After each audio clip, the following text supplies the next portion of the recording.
ఓం సాయిరాం. బాబా భక్తులందరికీ కూడా నమస్కారం అండి. అందరూ కూడా సుఖంగా సంతోషంగా ఎప్పుడూ కూడా ఆనందంగా ఉండాలి అని చెప్పి ఆ బాబాగారి తరపున నేను కూడా మనస్ఫూర్తిగా కోరుకుంటున్నాను. ఈరోజు బాబాగారు అందించే సందేశం ఏంటి అంటే కనుక, తల్లి దండం పెట్టి చెప్తున్నా, నీ బంధం గురించి చెప్పబోతున్నా, నిర్లక్ష్యం మాత్రం అస్సలు చేయొద్దు తల్లి. ఇప్పటికే కష్టాలలో కూరుకుపోయి ఉన్నావు.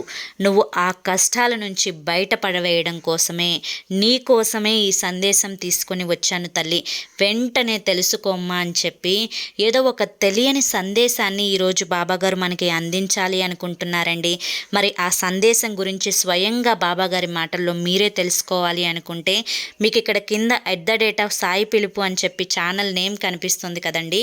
ఆ ఛానల్ నేమ్ కింద ఉన్న టైటిల్ని కనుక మీరు క్లిక్ చేస్తే ఫుల్ వీడియో అనేది ఓపెన్ అవుతుంది.